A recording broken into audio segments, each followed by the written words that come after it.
I'm Rachel Garrett. I'm a respiratory physiotherapist, and I want to talk to you today about a condition called hyperventilation syndrome. Hyperventilation syndrome can be either chronic, i.e. you live with it for a long time, you might not even be aware of what you're actually living with, or it can be acute, and it's really sort of perhaps a more medical name for a panic attack, really.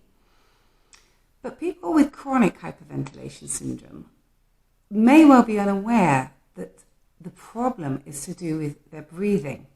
So the symptoms that they may be feeling are something called an air hunger, and they may feel like they're gasping for breath. Now, if you know me, you know that I look after people with COPD, chronic obstructive pulmonary disease or emphysema, and with asthma, people with respiratory disease. Now, I know that you have a reason why you're breathless, but it's quite common, and in fact up to 50% of people with COPD also have a poor breathing pattern on top of the COPD that actually makes things worse. And this poor breathing pattern most commonly is hyperventilation syndrome. And hyperventilation is effectively where what you're doing is you're breathing more air in and out than your body actually needs. Now, I know it sounds a bit counterproductive because we tend to think that the body needs us to be taking big, deep breaths all the time. Well, actually, in reality, we don't need to be taking big, deep breaths when we're at rest. We only need about 500 mils of air in and out. And my lungs can probably, with a great big breath, manage to get 4.5 litres, 5 litres maybe. Certainly for a man, you could get up to 6 litres. So we need a fraction of that when we're at rest. What happens in terms of physiology of the breathing is that we breathe in oxygen and we breathe out carbon dioxide. Carbon dioxide is a waste product made in the body. But we need a certain amount of carbon dioxide in the blood, and we need the right amount so that the blood is the right acid-base pH level. If you breathe out too much carbon dioxide, your blood actually becomes a little bit too alkaline. And this has some very strange effects on the body. What it does is it causes constriction. So it causes tightening of airways, causes tightening of blood vessels, and it can even mess with the nervous system a little bit. So when you're breathing out too much carbon dioxide, you can feel tightness in the airways. You might feel giddiness. You might feel a sickness in the stomach. You might feel tingling in the fingers, and people sometimes say they feel tingling around the mouth. These are all the physiological responses of a low carbon dioxide.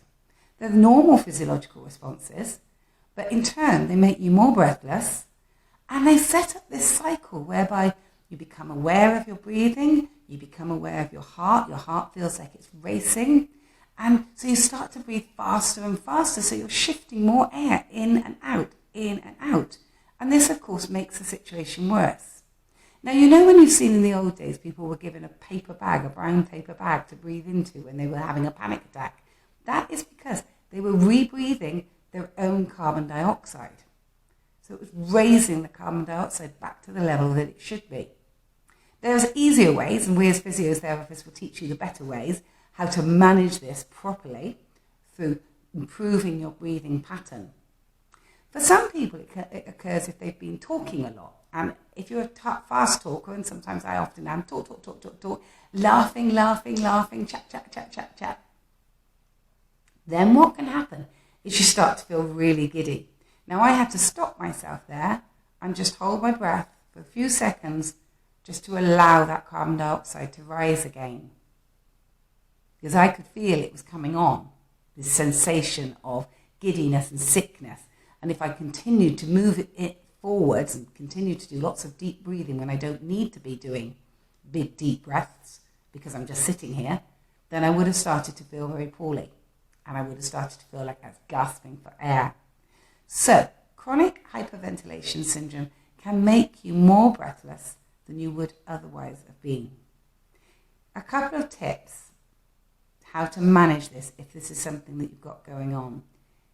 One thing is try always, as much as possible, to breathe through your nose. Your nose is part of your respiratory system. Your mouth is not.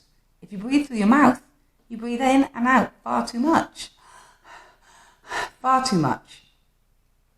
So, use your nose. Another thing is, be aware of your breathing pattern when you're talking.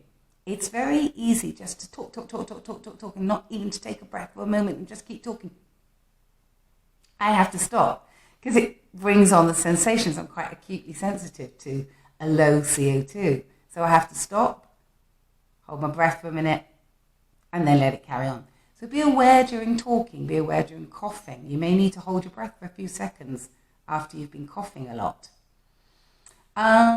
Just be conscious of what's happening. And if you start to have these feelings of air hunger, palpitations, tingliness, and sort of tingliness and giddiness in the brain, then it may well be a hyperventilation situation. Just hold your breath for a few seconds and see if things improve.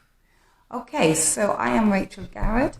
You can get hold of me on my website, which is www.betterbreathingphysio, and that's all one word, www.betterbreathingphysio.com.